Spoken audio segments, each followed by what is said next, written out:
छत्तीसगढ़ के महासमुंद जिले में एक पुत्र द्वारा अपने ही माता पिता एवं दादी की हत्या करने का मामला सामने आया है। प्राप्त जानकारी के अनुसार ग्राम पुटका, थाना सिंघोड़ा निवासी उदित भोई उम्र 24 वर्ष ने दिनांक 12/5/2023 को थाना पहुंचकर अपने पिता प्रभात भोई उम्र 53 वर्ष, माता सुलोचना भोई उम्र 47 वर्ष एवं दादी झरना भोई उम्र 75 वर्ष की गुमशुदगी की रिपोर्ट दर्ज कराई। इसके बाद पुलिस द्वारा लापता लोगों की बरामदगी हेतु छानबीन की जाने लगी। इसी बीच रायपुर से MBBS कर रहे मृतक के दूसरे बेटे ने घर पहुंचकर जब जांच पड़ताल की तो घर की बाड़ी में राख और मानव हड्डी के टुकड़े तथा बाथरूम में खून के धब्बे मिले, जिसके बाद सिंघोड़ा थाना की टीम द्वारा तत्काल ग्राम पुटका पहुंचकर घटना स्थल का निरीक्षण किया गया। घटना स्थल पर मिले साक्ष्यों के आधार पर प्रथम दृष्टया गुम इंसान प्रभात भोई, झरना भोई एवं सुलोचना भोई का संदेहास्पद मृत्यु होना एवं आरोपी द्वारा साक्ष्य छिपाने का भरसक प्रयास करना प्रतीत हो रहा था, जिसकी सूचना पुलिस महानिरीक्षक रायपुर क्षेत्र को दी गई।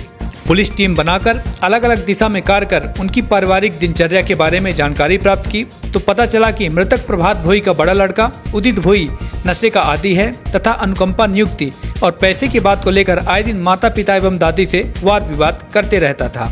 उदित भोई को हिरासत में लेकर जब कड़ाई से पूछताछ की गई तो उसने अपना अपराध स्वीकार कर लिया, जिसके बाद पुलिस द्वारा आरोपी के विरुद्ध थाना सिंघोड़ा में अपराध क्रमांक 45/23 धारा 302-201 के तहत मामला दर्ज कर आरोपी युवक को गिरफ्तार कर लिया गया है।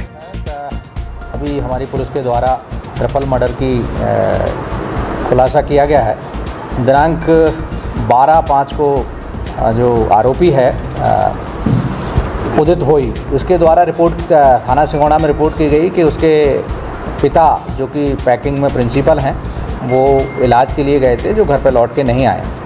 इसी पर से हम लोगों ने उनकी तलाश जारी की तथा इलेक्ट्रॉनिक सर्विलांस के द्वारा उसके मोबाइल को चेक किया गया तो मोबाइल की लोकेशन ज़्यादातर उसके गांव में और घर पे ही आई।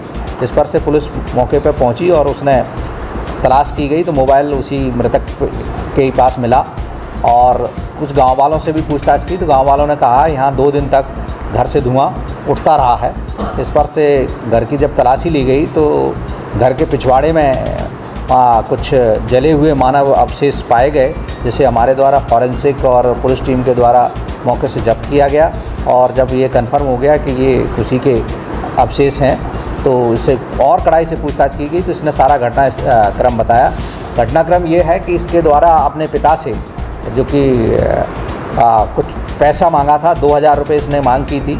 इसके पूर्व ये चूँकि ये नशेड़ी और उस टाइप का व्यक्ति है, 4-5 दिन पूर्व ये थाना बसना में 151 में बंद भी हुआ था, उसी को लेके कुछ अनबन चल रही थी इनमें और 2000 रुपये मांग रहा था। ये पिता के द्वारा मना करने पर ये नशे की हालत में हॉकी स्टिक उठा के लाया और पिता के सर में वार किया। फिर माँ जागी तो माँ के सर में वार किया और फिर दादी भी जाग के आ गई तो दादी को भी।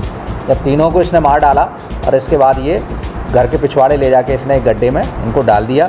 इसके बाद ये घर से चला गया, फिर लौट के आया और फिर इसने कुछ लकड़ियाँ जो घर में पड़ी थी वो लकड़ियाँ डाली पिछवाड़े में और सैनिटाइज़र की बोतल से सैनिटाइज़र डाल के 4-6 बोतल सैनिटाइज़र उसको आग लगा दी। आग लगाने पर वो जलाने का प्रयास पूरा जल गए। इसके बाद कुछ और अवशेष बच गए थे तो उसको पुट्ठा डाल के फिर से जलाया इसने और इस प्रकार से इसने अपने माता पिता की और दादी की हत्या कर दी गई। किस तारीख को इसने किया? हत्या इसने 7 और 8 तारीख के बीच में। और जलाया कब? जलाया इसने 8 तारीख से स्टार्ट किया है, 8 और 9 में जल गया इसका। आदतन नशेड़ी और अपराधी टाइप किस्म का व्यक्ति है। ये जगह जगह चूँकि प्रिंसिपल का लड़का है तो लोग नहीं बोलते थे, मारपीट तो लोगों से करता रहा है। अभी इसने एक होटल वाले के साथ दारू पी के या नशे की हालत में बहुत मारपीट की थी तो इसमें भी ये बंद हुआ था। धारा 302-201